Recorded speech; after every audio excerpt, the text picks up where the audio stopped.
और शैतान पर आप जय तभी पा सकते हो जब आप प्रार्थना में हो, उपवास में हो, पवित्रताई में हो। जो ग्रेस परमेश्वर ने पवित्रताई की आपको दे दी है उसको बढ़ा के रखना अगली ग्रेस को पैदा करता है। मान लो आपने वह विचार पर फतेह पा लिया है और अभी आप गुस्से पे फतेह नहीं पा रहे हो, ईर्ष्या पे फतेह नहीं पा रहे हो, पर जिस चीज़ पे आपने फतेह पा लिया है, जो ग्रेस परमेश्वर ने आपको दे दिया, उसको बना के रखो। अगली चीज़ें क्या होगी आपके जीवन में बनती चली जाएगी। आप देखोगे आप ईर्ष्या भी नहीं कर पा रहे हो, उसके बाद आप ईर्ष्या नहीं कर पा रहे हो, उसके बाद उसको भी बना के रखो। आप अगले से अगले लेवल पे क्या होते जाओगे, बढ़ते रहोगे। पर जो चीज़ें परमेश्वर ने दे दी है उस चीज़ को संभाल के आप वन बाय वन शरीर के कामों पर फतेह पाते चले जाओगे। तो जो परमेश्वर ने दी है उसको संभाल के रखना, और जो नहीं है, जो आपको लग रहा है मैं नहीं कर पा रहा हूँ पर मेरे जीवन में होना चाहिए, वो आपके जीवन में पैदा हो जाएगी। वो परमेश्वर आपके जीवन में क्रिएट कर देगा जब वो देखेगा कि आपने पिछली ग्रेस को क्या किया है, संभाल के रखा है।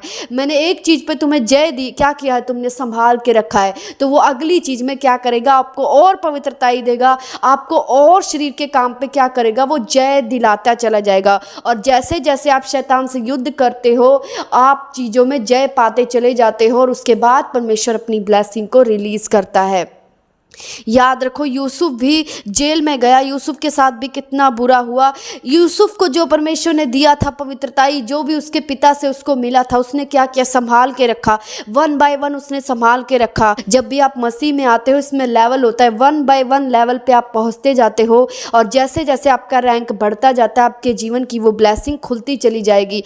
जितना आप आत्मा में बढ़ते चले जाओगे, जितना आप आत्मा के कामों को करते चले जाओगे, शरीर के कामों को जितना कम करोगे उतना ही आप अपने शारीरिक जिंदगी में सुखों को प्राप्त करते हुए चले जाओगे। जो शारीरिक संघर्ष आप पहले कर रहे थे अब नहीं करोगे। धीरे धीरे परमेश्वर आपको उसमें सुख देना शुरू करता है जब आप पापों से मन फिराते हो, जब आप पाप ना करने का वायदा करते हो, और जब आप शैतान पर विजय प्राप्त करते हो, क्रोध के द्वारा, ईर्ष्या के द्वारा, विरोध के द्वारा, ठा के द्वारा, कुछ भी आपके जीवन में चल रहा है आपको कोई फर्क नहीं पड़ता, आप वो नहीं कर रहे हो जो परमेश्वर ने मना किया है, तो क्या करते हो, आप आत्मिक रैंक में बढ़ते चले जाते हो। जैसे जैसे आपका आत्मिक रैंक बढ़ता चला जाता है आप ब्लेसिंग के लिए और परमेश्वर की उस योजना के लिए तैयार होना शुरू हो जाते हो जो परमेश्वर ने आपके लिए रखी हैं।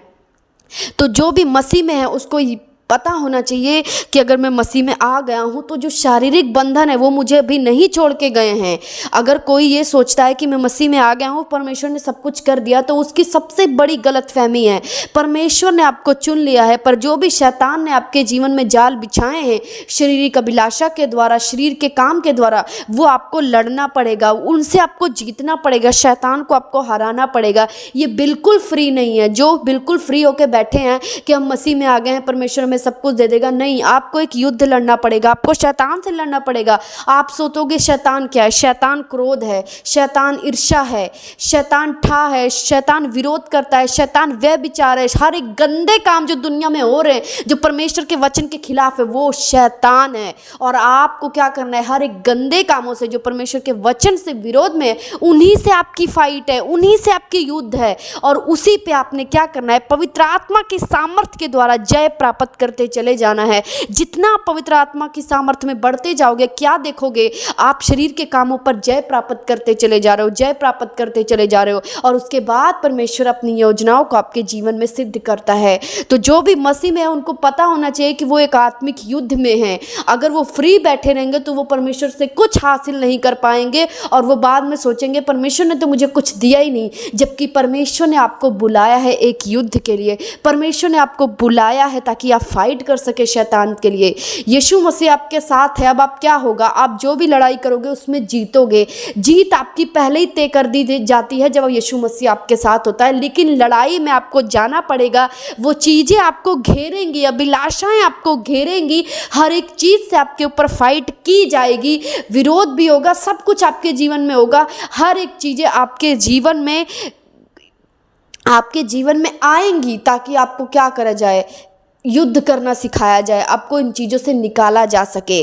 जब तक आप इन दुखों की मुसीबतों से नहीं निकलोगे, जब तक आप इन चीज़ों पर जय नहीं प्राप्त करोगे, आप मसीह की शांति को और मसीह की ब्लेसिंग को अपनी लाइफ में नहीं देख सकते। चाहे आपको मसीह में आए हुए 10 साल हो गए हों, 20 साल हो गए हों, आपके जीवन में कोई भी वो काम नहीं होगा जो परमेश्वर के वचन के हिसाब से है। जो परमेश्वर ने कहा है, मैं तुम्हें कनान देश दूंगा, मैं तुम्हें उत्तम आशीषें दूंगा, मैं तुम्हें सब कुछ उत्तम दूंगा, वो तभी पूरा होता है जब आप एक युद्ध को लड़ लेते हो, अपने जीवन में कुछ साल बिता लेते हो युद्ध के साथ, परमेश्वर की प्रार्थना के साथ, दुखों के साथ, तकलीफों के साथ। उसके बाद वो जीवन आपके जीवन में प्रवेश करता है। तो इस वचन के लिए परमेश्वर का बहुत धन्यवाद। जो भी भाई बहन इसको सुन रहे हैं वो वचन को समझे और गहराई से इसे मनन करें, और उसके बाद उनको भी भेजे जो मसीह में हैं और जो नहीं जानते कि वो मसीह में किस लिए आए हैं, उनको भी ये वचन भेजे ताकि उनको पता हो कि वो परमेश्वर में किस लिए बुलाए गए हैं। परमेश्वर आप सभी को इस वचन के द्वारा आशीष दे।